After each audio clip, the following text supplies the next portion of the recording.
Olá, estamos de volta com nossa série de estudos sobre a Epístola de Paulo aos Gálatas, nesta sequência de lições da Escola Sabatina deste terceiro trimestre de 2017, o Evangelho em Gálatas.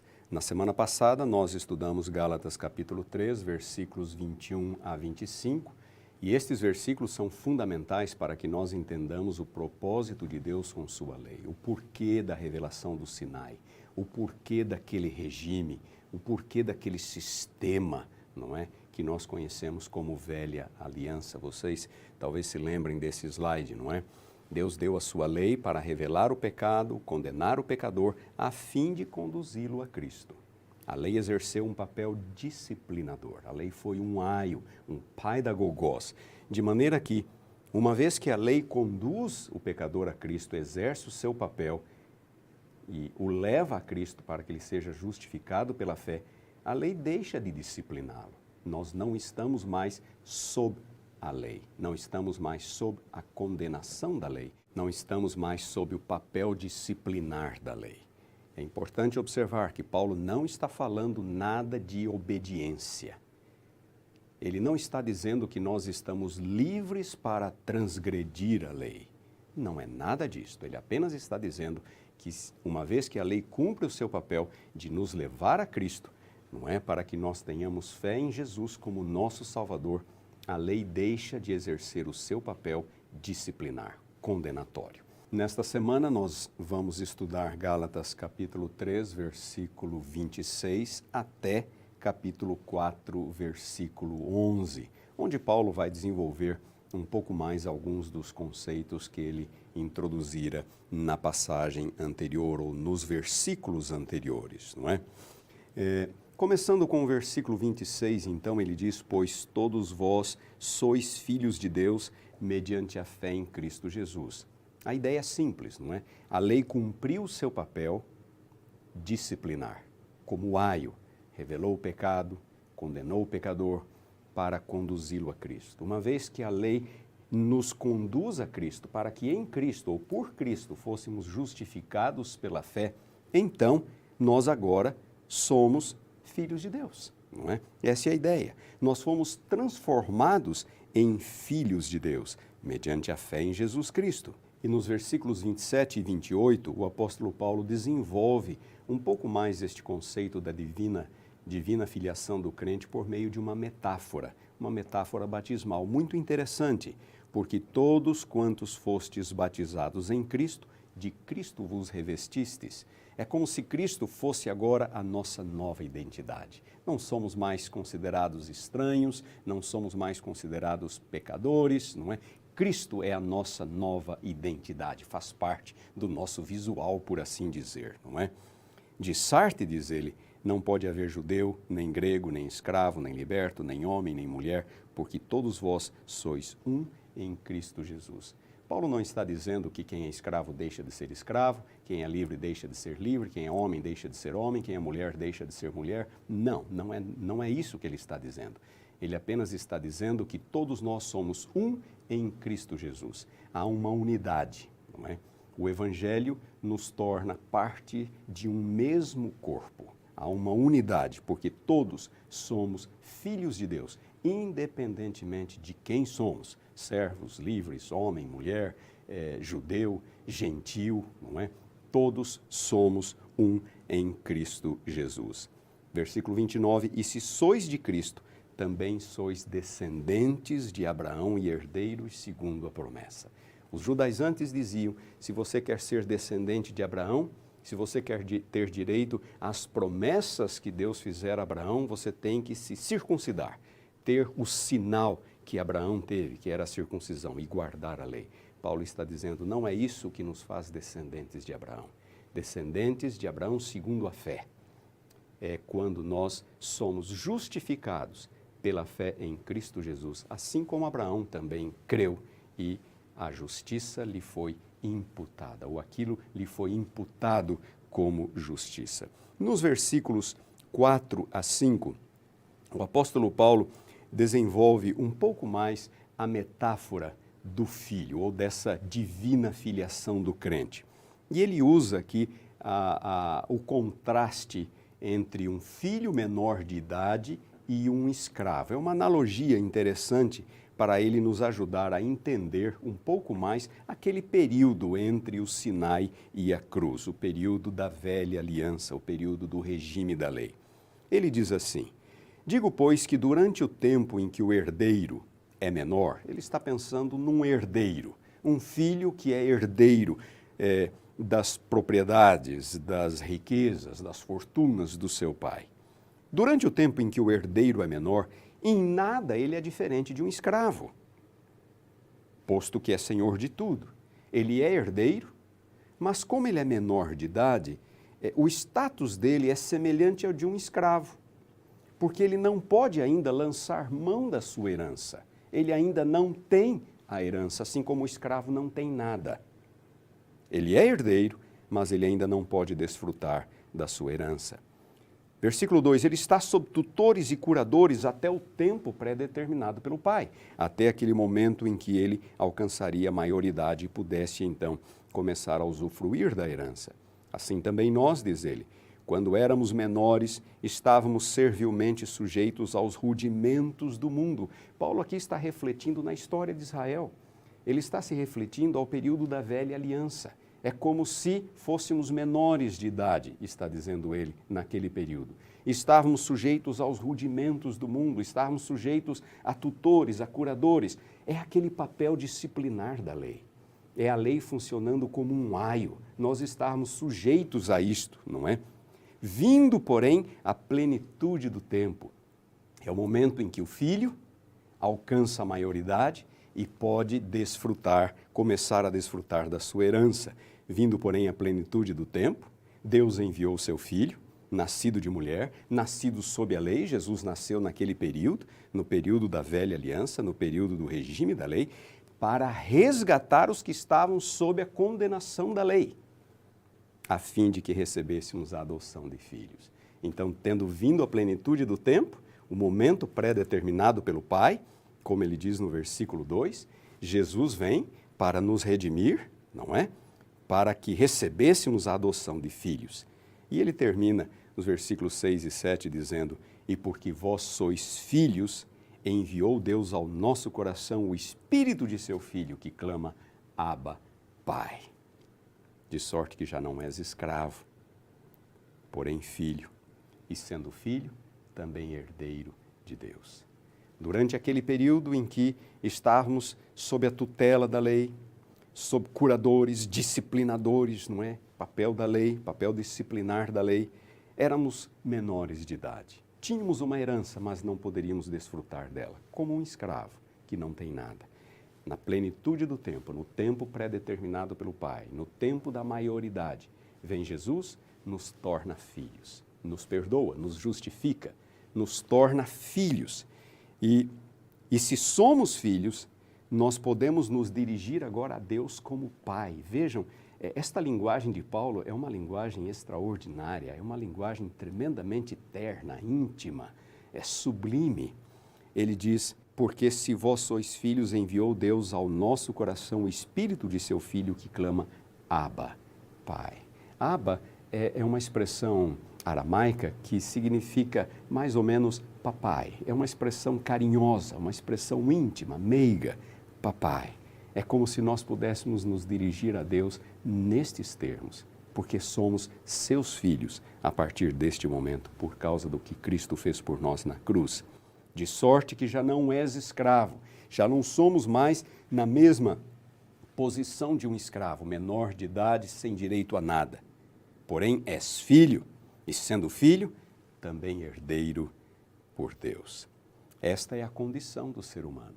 E foi por isto que Deus deu sua lei naquele período, para conduzir-nos a Cristo. Nos versículos 8 a 11, o apóstolo Paulo tem uma crítica aos crentes gálatas. Outrora, porém, não conhecendo a Deus, servíeis a deuses que por natureza não o são. Paulo está recapitulando o período anterior à conversão dos crentes gálatas, em que eles eram pagãos. Mas agora que conheceis a Deus, ou antes, sendo conhecidos por Deus, Como estáis voltando outra vez aos rudimentos fracos e pobres, aos quais de novo quereis ainda escravizar-vos? Não é? Paulo compara o abandono do evangelho pela fé em Cristo que estava ocorrendo pelos Gálatas e o retorno deles às obras da lei como método de salvação, de aperfeiçoamento, diz ele no início do capítulo 3, né? Eles estavam tentando se aperfeiçoar na carne. Paulo está dizendo, vocês estão voltando no tempo, vocês estão voltando àquele período em que a lei foi apenas um disciplinador. A lei não salva, a lei nunca foi dada por Deus com esta finalidade. Guardais dias, meses, tempos e anos, não é? O que Paulo está condenando nesses versículos é o uso salvífico da lei, seja ela qual for.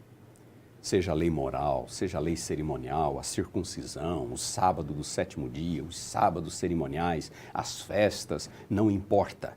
Quando nos aproximamos disto, com a intenção de melhorar nossa posição diante de Deus, esperando que isto nos aperfeiçoe, nos torne aptos para o céu, nós estamos cometendo um grande equívoco. É um retrocesso, diz Paulo, um enorme retrocesso. E é por isso que ele diz, receio de vós tenha eu trabalhado em vão para convosco, ao ele ensinar justificação pela fé em Cristo Jesus. Eles estavam jogando tudo por terra.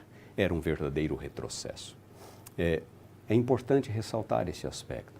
O apóstolo Paulo não está falando de obediência como uma resposta à salvação obtida por Cristo. Porque, é claro, todos nós somos salvos não para viver uma vida de pecados. Nós somos salvos para viver uma vida de plena comunhão, relação íntima, filial com Deus como o nosso Pai. Paulo deixa bem claro isto em Romanos capítulo 6. É importante recapitular este ponto, não é? Romanos capítulo 6, versículo 14, ele diz, porque o pecado não terá domínio sobre vós, pois não estáis debaixo da lei, e sim da graça. Claro, se a lei cumpriu o seu papel de nos conduzir a Cristo, não estamos mais sob a condenação da lei. Estamos agora sob a graça, é claro. E daí? Pergunta ele no versículo 15. Haveremos de pecar porque não estamos debaixo da lei e sim da graça? De modo nenhum. Não poderia haver nada mais equivocado do que isto, porque nós somos salvos para viver uma nova relação com Cristo. Somos salvos do pecado não para viver em pecado, mas para viver uma vida de fidelidade, de obediência, em harmonia com a vontade de Deus. E na sequência, aqui deste capítulo 6 de Romanos, o apóstolo Paulo fala exatamente isto, que há uma mudança, não é, na nossa relação. Nós agora nos tornamos servos de Deus, servos da justiça.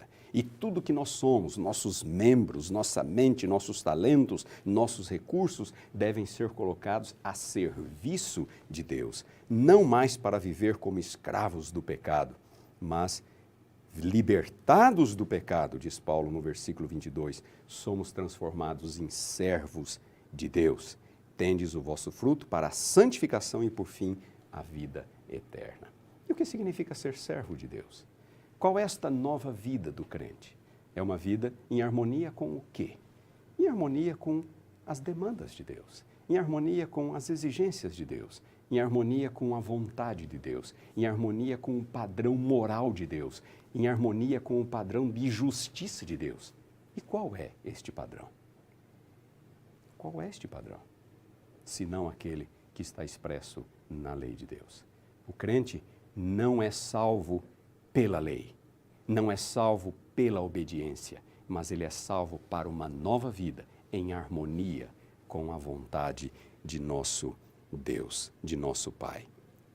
Há uma passagem, Romanos capítulo 7, versículo 6. Agora, porém, libertados da lei, libertados não da necessidade de cumpri-la, libertados da condenação da lei, estamos mortos para aquilo a que estávamos sujeitos, de maneira que nós servimos em novidade de espírito e não na caducidade da letra.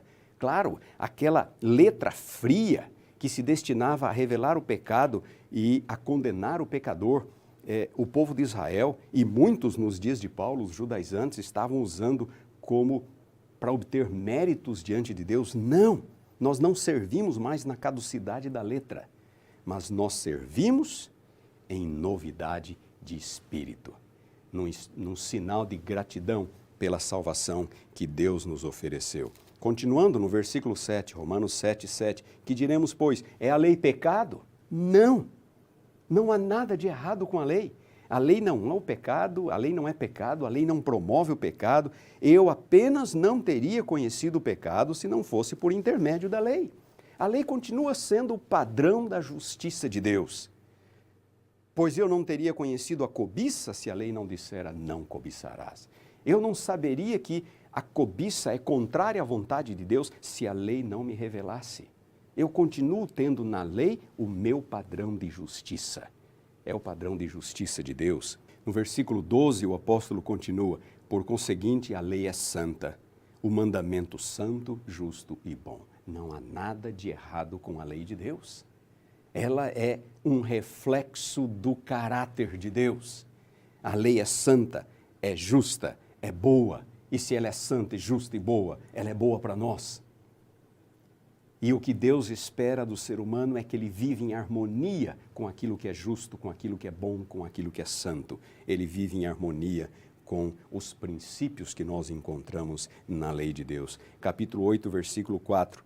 Depois de falar, não é, de que Deus enviou Jesus para nos salvar, Paulo diz, a fim de que o preceito da lei se cumprisse em nós.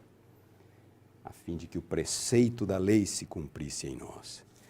Em outras palavras, é correto dizer que Paulo ensina que a lei foi abolida? Não, Paulo não ensina que a lei foi abolida. O que Paulo ensina é que aquela lei do Sinai, aquele regime chegou a um fim em Cristo, quando a lei revelava o pecado, condenava o pecador. A lei atuou como um disciplinador para me conduzir a Cristo. Então, uma vez que a lei me conduz a Cristo, eu não estou mais sob a lei em seu caráter de disciplinador.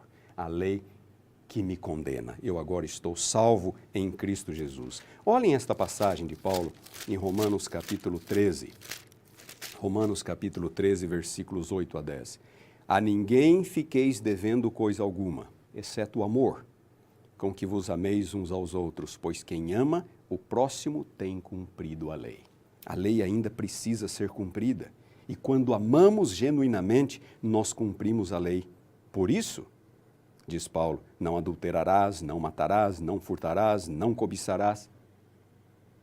De onde Paulo tirou essas ideias? São mandamentos da lei de Deus, não é? Se há qualquer outro mandamento, é claro que há, são vários outros mandamentos, não é? Tudo nesta palavra se resume: amarás o teu próximo como a ti mesmo. Portanto, a lei ainda deve ser cumprida. Só que ela deve ser cumprida numa resposta de amor, de gratidão por aquilo que Deus fez por nós. Fomos transformados filhos de Deus. E agora nós vamos viver em harmonia com a vontade de Deus. O amor não pratica o mal contra o próximo, nem contra o próximo, muito menos contra Deus. De sorte que o cumprimento da lei é o amor. O verdadeiro cumprimento da lei se resume no amor. De maneira que nós obedecemos agora, porque estamos numa nova relação com Deus. Em 1 Timóteo, capítulo 1, versículos 8 a 10, o apóstolo Paulo diz outra coisa interessante. Ele diz que a lei é boa. A mesma coisa que ele já dissera em Romanos capítulo 7, versículo 12. A lei é boa, só que ela precisa ser usada de modo legítimo. Usar a lei de modo legítimo é simplesmente usá-la como o reflexo do caráter de Deus. E eu agora, como filho de Deus, pela atuação do Espírito, vou viver em harmonia com as demandas da lei. Usar a lei de modo ilegítimo é fazer o que os judaizantes faziam. E fazer o que, infelizmente, algumas pessoas de hoje ainda fazem, que é usar a lei para alcançar méritos diante de Deus. Isto não é legítimo, mas a lei é boa. E Deus espera, pela sua graça e pela atuação do Espírito, implantar no coração do crente, pouco a pouco, os princípios morais do seu próprio caráter, como refletidos na sua santa lei. Obrigado pela atenção Nos vemos na próxima semana.